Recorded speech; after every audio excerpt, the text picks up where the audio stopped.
Saludos a todos detrás de la cámara. Así terminó parte de la historia del mundo del 23 de agosto del año 2024 hasta el mediodía. Comencemos con la lista de los titulares.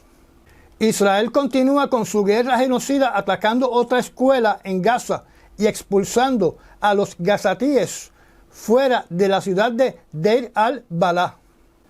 Un nuevo informe detalla el patrón israelí de secuestro, tortura y humillación de niños en Gaza. El genocidio en Israel continúa mientras se desvanecen las esperanzas de un alto al fuego. Egipto, mediador clave, expresa escepticismo sobre la propuesta de alto al fuego en Gaza a medida que surgen más detalles. Las fuerzas israelíes matan a 3 palestinos y destruyen viviendas en un ataque a Tulkarem, en Cisjordania.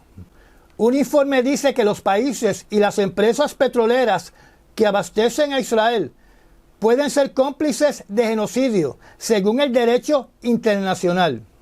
Ataques israelíes en el Líbano matan al menos a 6 personas mientras los combates transfronterizos se suman a las crecientes tensiones. Israel y Hezbollah continúan los combates transfronterizos en medio de temores de un conflicto más amplio. Irán dice que su respuesta será cuidadosamente calibrada. Legisladores ucranianos aprueban ley que prohíbe grupos religiosos vinculados a la Iglesia Ortodoxa de Rusia. Ucrania pierde más de 4.130 soldados durante sus operaciones en el área de Kursk, informa el Ministerio de la Defensa de Rusia. Putin inspecciona las tropas que se preparan para luchar contra Ucrania en un viaje sorpresa a Chechenia. Ucrania ataca a Moscú en uno de los mayores ataques con drones jamás realizados contra la capital rusa. Putin acusa a Ucrania de intentar atacar la central nuclear de Kursk. El petrolero abandonado So-Union representa un riesgo ambiental después del ataque en el Mar Rojo. Israel continúa con su guerra genocida atacando otra escuela en Gaza y expulsando a los gazatíes fuera de la ciudad de Deir al-Balah. Se informa que durante el día del martes decenas de palestinos perdieron sus vidas mientras Israel continúa con sus implacables ataques contra Gaza. Uno de estos ataques por las Fuerzas Armadas de Israel fue contra otra escuela llamada Mustafa Hafez en la ciudad de Gaza. En este ataque fallecieron al menos 12 personas. En esta escuela habían cientos de personas que llegaron a la escuela para buscar refugio. Mientras tanto, los palestinos desplazados están una vez más en movimiento después de que Israel emitiera nuevas órdenes de desalojo para la densamente poblada ciudad de Deir al-Balah. La pregunta es, ¿a dónde pueden ir? Porque hay órdenes de desalojo para el norte de Gaza, para la ciudad de Gaza, para la ciudad de Khan Yunis, para la ciudad de Deir al-Balah y para la ciudad de Rafah. Y como hemos visto, las alegadas islas de casetas de campaña humanitarias son blanco militar. Un nuevo informe detalla el patrón israelí de secuestro, tortura y humillación de niños en Gaza. Se revela un posible nuevo escándalo para las Fuerzas Armadas de Israel debido a que un nuevo informe de la Organización Defensa de los Niños Internacional de Palestina dice que las fuerzas israelíes están deteniendo y torturando a niños palestinos en Gaza, utilizándolos como escudos humanos y intencionalmente y sistemáticamente separando a los niños de sus familias. El informe incluye testimonios de niños sobrevivientes, incluido el caso de muchos niños que fueron obligados a desnudarse y caminar con las manos atadas frente a tanques y excavadoras israelíes. Los niños también fueron golpeados. Se les negó agua potable y se amenazaron con perros. Uno de los niños, de nombre Abdul Munim, de 16 años de edad, que fue secuestrado con su hermano menor Ali, dijo que apenas podía moverse después de que las fuerzas israelíes les vendaron los ojos, los ataron y los golpearon con rifles antes de dejarlos en el frío. La noticia no indica si existen evidencias fotográficas o fílmicas de que tales abusos ocurrieron. Anteriormente sí hubieron evidencias fílmicas tomadas en la ciudad de Rafah, donde se obligaba a palestinos a caminar en áreas peligrosas para sus vidas, donde habían combatientes de Hamas en un intento de que estos combatientes revelaran su presencia y su posición si disparaban contra el palestino enviado por el ejército de Israel. El genocidio en Israel continúa mientras se desvanecen las esperanzas de un alto al fuego. Como escuchamos en las primeras noticias de esta noche, en Gaza los ataques israelíes continúan matando a más y más palestinos. El jueves se reportaron al menos 22 muertes y el día anterior, miércoles, al menos 13 personas murieron, incluidos niños, en un ataque en el este de Khan Younis. Aparentemente se realizó otro ataque contra la escuela que servía de refugio en la ciudad de Gaza, quitándole la vida a 2 personas e hiriendo a 10 niños. Egipto, mediador clave, expresa escepticismo sobre la propuesta de alto al fuego en Gaza a medida que surgen más detalles. Un mediador clave de Egipto expresó escepticismo el miércoles sobre la propuesta destinada a cerrar las brechas en las conversaciones de alto al fuego entre Israel y Hamas, cuando se revelaron más detalles del plan de paz apenas un día antes de la reunión que se iba a llevar a cabo en la ciudad del Cairo. Durante los últimos días, los esfuerzos diplomáticos se han agudizado a medida que crecen los temores de una guerra regional más amplia después de los recientes asesinatos selectivos de líderes de los grupos militantes de Hamas y de Hezbollah, atribuidos a Israel, y las amenazas de represalias por Hezbollah, los hutíes, el líder Yahya Sinwar de Hamas y el gobierno de Irán. Se alega que el presidente Joe Biden habló de nuevo con el primer ministro israelí Benjamin Netanyahu el miércoles de esta semana para hacer hincapié en la urgencia de alcanzar un acuerdo de alto al fuego y la liberación de los rehenes, según Casablanca.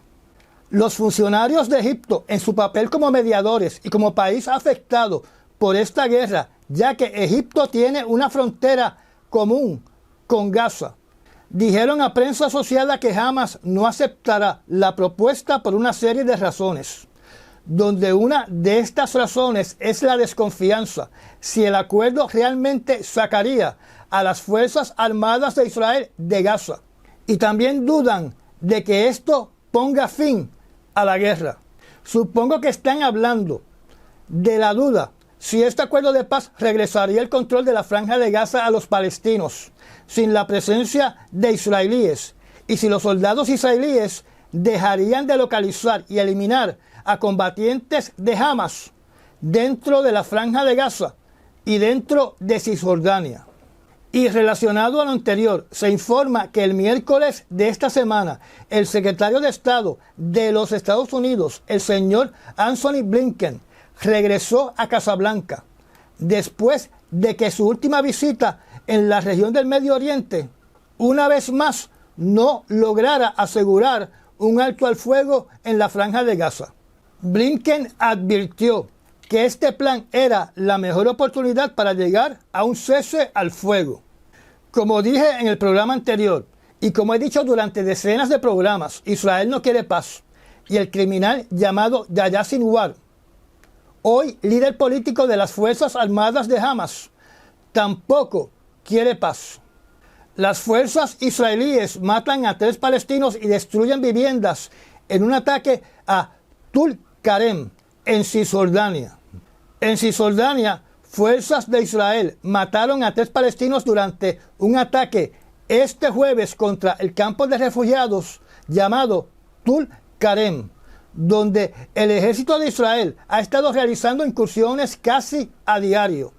Los repetidos ataques israelíes han sido descritos como un castigo colectivo destinado a aterrorizar y a desposeer a la población local. Recordemos que durante estos ataques, soldados israelíes destruyen el interior de las residencias y hasta las incendian. En otras noticias de Cisjordania, el Consejo Noruego para los Refugiados hace un llamamiento a la comunidad internacional para que adopte medidas significativas tras señalar que la violencia de los colonos israelíes ha desencadenado el mayor traslado forzoso desde las semanas posteriores al 7 de octubre.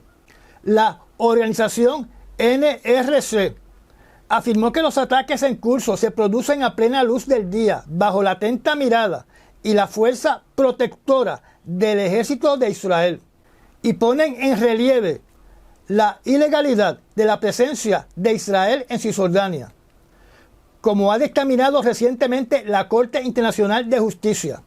Esta ocupación es ilegal y debe ser una de las causas para que nunca haya paz. Estos colonos israelíes están comprometidos a expulsar a los palestinos robando sus tierras que ellos obtienen de gratis. Un informe dice que los países y las empresas petroleras que abastecen a Israel pueden ser cómplices de genocidio según el derecho internacional. Un nuevo informe de Oil Change International acusa a países y empresas que han suministrado la mayor cantidad de combustibles fósiles a Israel, o sea, gasolina, gas propano, gas natural y petróleo crudo, a Israel desde que comenzó su guerra contra Gaza, y dice que podrían ser responsables de complicidad en crímenes de guerra y genocidio según el derecho internacional. Este reporte señala a los países de Azerbaiyán, Kazajistán y Gabón como los tres principales países que suministran petróleo crudo a Israel. Brasil ocupa el cuarto lugar, suministrando casi el 10% del crudo de Israel, a pesar de que su presidente, Luis Ignacio Lula da Silva, se pronunció en contra de esta guerra. Estados Unidos suministra combustible JP-8 para los aviones de combate de Israel, procedente de una refinería de Valero en Texas.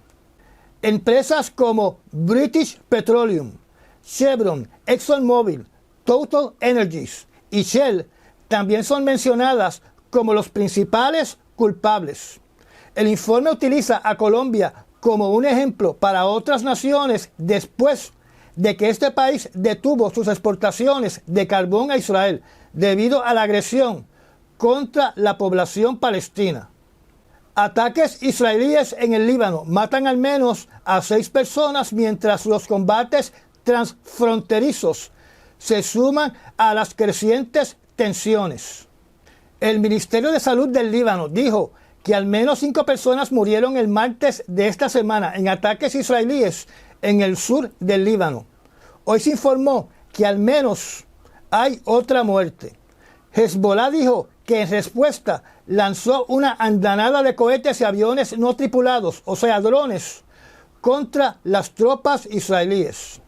No hay información si soldados israelíes murieron o fueron heridos por estos ataques de Hezbollah.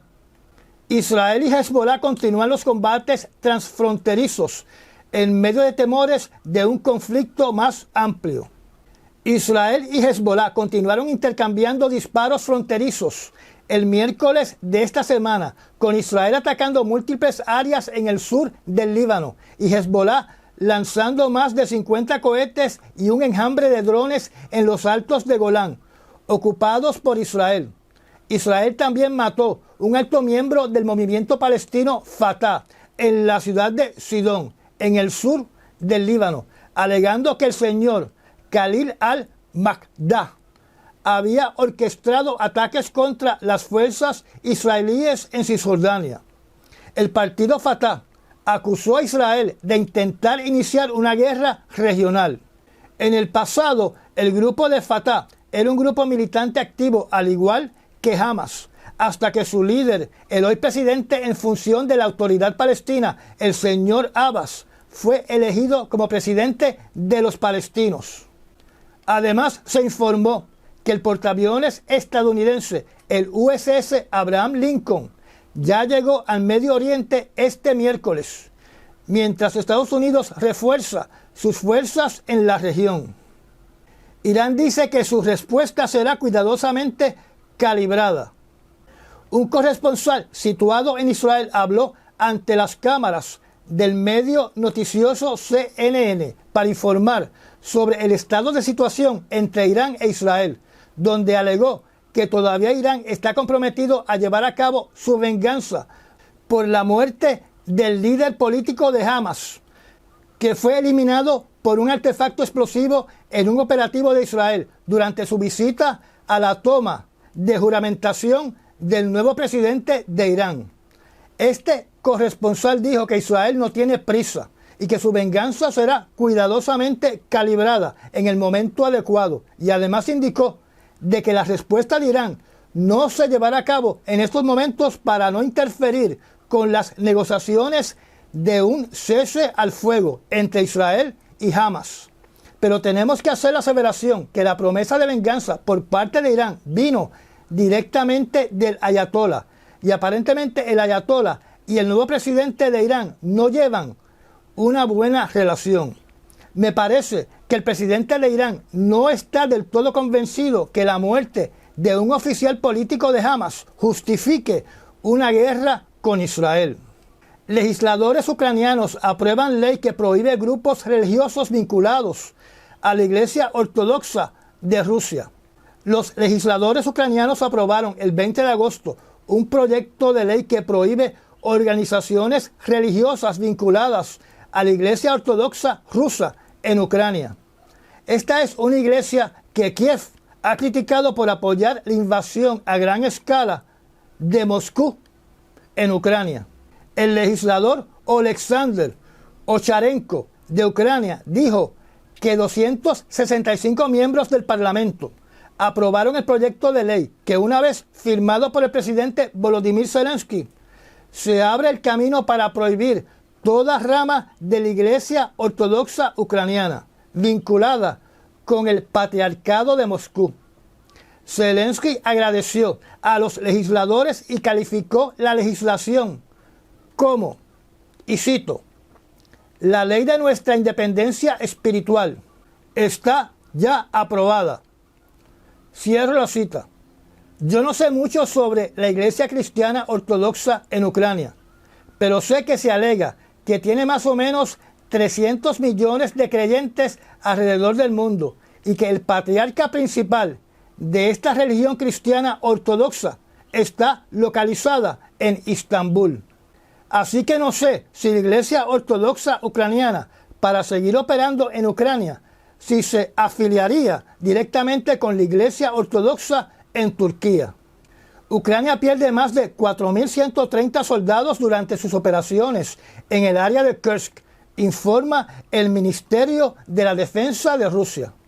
Un artículo de Sputnik News, fechado el 20 de agosto, dice que las Fuerzas Armadas ucranianas han perdido más de 4.130 soldados desde que comenzó la operación militar ocupando territorio de Kursk, según lo informa el Ministerio de la Defensa de Rusia. Además, este medio noticioso ruso reporta que Ucrania ha perdido 58 tanques, 27 vehículos de combate de infantería y 50 vehículos blindados de transporte de tropas. También indica que en un solo día Ucrania perdió más de 350 soldados y 25 vehículos blindados, más 4 tanques. Además indica que los rusos han podido detener exitosamente el asalto de las tropas ucranianas en 5 frentes de batalla en Kursk. Según este artículo, Ucrania está perdiendo las batallas en su incursión dentro de Rusia. Pero por otro lado, Ucrania dice que ha tenido grandes éxitos y que cientos de soldados rusos se han rendido. Putin inspecciona las tropas que se preparan para luchar contra Ucrania en un viaje sorpresa a Chechenia. El presidente ruso Vladimir Putin y el líder checheno Ramzan Kadyrov, donde recordemos que les indiqué en un video anterior que Kadyrov es uno de los que están presionando para que Putin utilice armas nucleares tácticas contra los ucranianos. Estos dos líderes inspeccionaron el martes de esta semana las tropas y los voluntarios chechenos que se preparan para luchar contra Ucrania, según el Kremlin. Este fue el primer viaje de Putin en 13 años a la República del Cáucaso Norte. El viaje no anunciado previamente a la República mayoritaria musulmana, que forma parte de Rusia, se produce mientras Moscú lucha para expulsar a las fuerzas ucranianas de su región de Kursk, 2 semanas después de que atravesaron la frontera de Rusia en la mayor invasión en territorio ruso desde la Segunda Guerra Mundial. Se alega que Putin le dijo a las tropas chechenas en la Universidad de las Fuerzas Especiales Rusas, localizada en Chechenia, y cito: mientras tengamos hombres como ustedes, seremos absolutamente invencibles. Una cosa es disparar aquí en un campo de tiro y otra, poner en peligro la vida y la salud en el campo de batalla. Pero uno tiene la necesidad interior de defender la patria y el coraje para tomar esa decisión. Mientras tengamos hombres como ustedes, seremos absolutamente invencibles. El señor Ramzan Kadyrov ha sido un fanático de Putin durante décadas y estuvo presente con su ejército en importantes victorias rusas en Mariupol y Melitopol. Antes de que los medios fueran acaparados por los mercenarios de Wagner Group, estos chechenos ya estaban acaparando los titulares de sus victorias dentro de Ucrania. Ellos fueron la punta de lanza en muchas de las primeras conquistas de Rusia dentro de Ucrania. Me parece que les indiqué en las noticias anteriores que hay personas en el Kremlin que no desean la participación de los chechenos para batallar contra los ucranianos en Kursk, porque no quieren deber favores a Ramzan Kadyrov. Aunque la Corte Internacional Penal no ha emitido órdenes de detención contra Kadyrov, Estados Unidos sí ha emitido sanciones contra el líder checheno por sus crueles actuaciones en el campo de batalla y por crímenes en contra de la humanidad. Se describe a Kadyrov como una persona que ama la guerra. Recordemos que este señor en el pasado le solicitó al presidente Putin poder guerrear en contra de ISIS en Siria. Ucrania ataca a Moscú en uno de los mayores ataques con drones jamás realizados contra la capital rusa. En la noche del miércoles 21 de agosto, Ucrania atacó a Moscú con al menos 11 drones que fueron derribados por las defensas aéreas de la ciudad, en lo que los funcionarios rusos llamaron el mayor ataque con drones contra la capital de Rusia desde que comenzó la guerra en Ucrania en febrero del año 2022. El Ministerio de Defensa de Rusia dijo que sus defensas aéreas destruyeron un total de 45 drones sobre territorio ruso, incluidos 11 sobre la región de Moscú, 23 sobre la región fronteriza de Briansk, 6 sobre la región de Belgorod, 3 sobre la región de Kaluga y 2 sobre la región de Kursk. No se reportaron daños ni víctimas, que significa que si los rusos no están mintiendo, los escombros de estos drones y de los misiles interceptores, las balas antiaéreas utilizadas cayeron en campo abierto. Mientras tanto, las fuerzas rusas siguen avanzando hacia las ciudades importantes de Ucrania, llamadas Pokrovsk y Toretsk. Putin acusa a Ucrania de intentar atacar la central nuclear de Kursk. El presidente ruso Vladimir Putin acusó este jueves 22 de agosto a Ucrania de intentar atacar la central nuclear de Kursk durante las horas de la noche, donde ya este incidente se informó al Organismo Internacional de Energía Atómica de la ONU, donde su director, el señor Grossi, aparentemente viajará a la central nuclear de Kursk para evaluar la situación.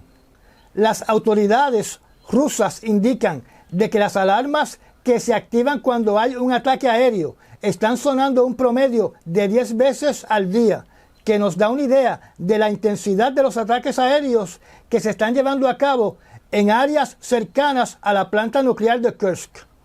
Naturalmente, esto es información sin confirmar. Sobre el fuego de la semana pasada en la planta nuclear de Zaporizhia, en Ucrania, lo que tenemos que decir es que la última información de este fuego que ocurrió el 12 de agosto es que los inspectores de la Organización Internacional de Energía Atómica no pudieron determinar quién fue el autor de los daños. En una entrevista al señor Rafael Grossi, director de esta organización, refiriéndose al complejo nuclear de Zaporizhia en Ucrania, que tiene 6 reactores nucleares, dijo que se puede suscitar un evento extremadamente serio en cualquier momento debido a la actividad militar que rodea este complejo nuclear. El petrolero abandonado So-Union representa un riesgo ambiental después del ataque en el Mar Rojo. Durante los últimos días han ocurrido 2 incidentes marítimos en estas zonas donde se están llevando a cabo operaciones militares entre fuerzas enemigas, donde estoy hablando del escenario de guerra en Ucrania y el escenario de guerra en el Mar Rojo con el grupo armado de los hutíes. La última información sobre los incidentes en el Mar Rojo es que los hutíes intentaron primero apoderarse de un barco petrolero, donde los guardias de seguridad a bordo del tanquero pudieron repeler el ataque de por lo menos 2 lanchas con terroristas. Mas se reporta que se destruyó una lancha autónoma explosiva. Después del intercambio de disparos, el tanquero recibió el impacto de 3 misiles balísticos que causaron un fuego a bordo y la pérdida del control del navío. Los 25 tripulantes fueron rescatados del navío, pero ahora ese tanquero se ha convertido en una posible catástrofe ambiental. El tanquero es de bandera griega, de nombre So-Union, cuya carga es de 150.000 toneladas de petróleo crudo. Aparentemente se encuentra anclado entre el país de Yemen y Eritrea, dentro del Mar Rojo, que a su vez significa que es blanco fácil para más misiles lanzados desde Yemen o para lanchas autónomas explosivas. No se indicó si el barco tanquero quedó bajo la protección de un barco de guerra de la coalición que está presente en el Mar Rojo. También hay otro reporte de un incidente marítimo en el puerto de Kafkas, en la costa sureste del Mar de Azov, donde un ferry o un barco de pasajeros y vehículos repleto de tanques de combustible fue víctima de un ataque alegadamente por Ucrania, donde hasta este momento las 15 personas que estaban a bordo están desaparecidas. Este navío se hundió en el puerto, envuelto en llamas. Solo podemos suponer que este ferry llevaba a bordo todos estos tanques de combustible porque iban a ser llevados a Crimea e iban a ser entregados a las Fuerzas Armadas de Rusia en Ucrania. Y ya llegamos al final de esta charla. Gracias a los miembros patrocinadores de la zona privada del canal y a las personas que también patrocinan este canal mediante los Super Thanks. Si no está suscrito, lo invito a que se suscriba y apriete la campanita de notificaciones. Recomiende este canal y comparta nuestros videos. Me da un like y nos vemos en el próximo resumen noticioso. Hasta mañana.